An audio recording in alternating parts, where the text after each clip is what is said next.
CPM നേതാവായിരുന്ന PK കുഞ്ഞനന്തന്റെ 5ാം ചരമവാർഷിക ദിനാചരണം പാനൂർ പാറാട് നടന്നു. CPM കേന്ദ്ര കമ്മിറ്റി അംഗം EP ജയരാജൻ ഉദ്ഘാടനം ചെയ്തു. ഭരണകൂട താൽപര്യവും ജുഡീഷ്യറിയുടെ ഇടതുപക്ഷ വിരുദ്ധ മനോഭാവവുമാണ് PK കുഞ്ഞനന്തനെ ഇല്ലാതാക്കിയതെന്ന് അദ്ദേഹം പറഞ്ഞു. വർഗീയ ശക്തികളും പിന്തിരിപ്പൻ ശക്തികളും ചേർന്ന് കള്ളക്കേസിൽ കുടുക്കിയാണ് PK കുഞ്ഞനന്തനെ ജയിലിലടച്ചത്. ഒരു ഇന്ത്യൻ പൗരന് ലഭിക്കേണ്ട നീതി കുഞ്ഞനന്തന് ലഭിച്ചില്ലെന്നും EP ജയരാജൻ പറഞ്ഞു. വർഗീയ ശക്തികൾ മറ്റ് പിന്തിരിപ്പ് ശക്തികളെല്ലാം കൂടി ചേർന്നുകൊണ്ട് സഖാവ് കുഞ്ഞനന്തനെ കള്ളക്കേസിൽ കുടുക്കി ജയിലിലടച്ചു.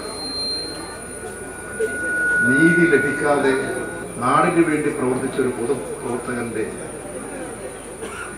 രാഷ്ട്രീയ ജീവിതമായിരുന്നു അദ്ദേഹത്തിൻ്റെ. ഒരു കമ്മ്യൂണിസ്റ്റ് വിപ്ലവകാരിയുടെ ധീരതയോടുകൂടി അദ്ദേഹം നീണ്ടകാലം ജയിൽവാസം അനുഭവിച്ചു. നീതിപീഠത്തിൻ്റെ മുമ്പിലെല്ലാം സത്യം വെളിപ്പെടുത്താനുള്ള നല്ല ശ്രമങ്ങളുണ്ടായി. പക്ഷേ ശക്തമായ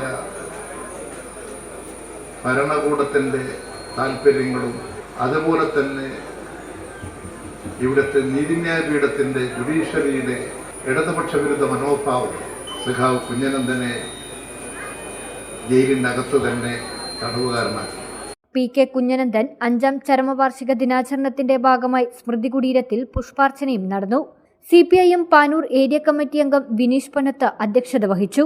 Karayi Rajan, P Harindran, KE Kunhabdulla, K Rineesh, OK Vasu, A Shailaja തുടങ്ങിയവർ സംസാരിച്ചു. News bureau, Thalassery.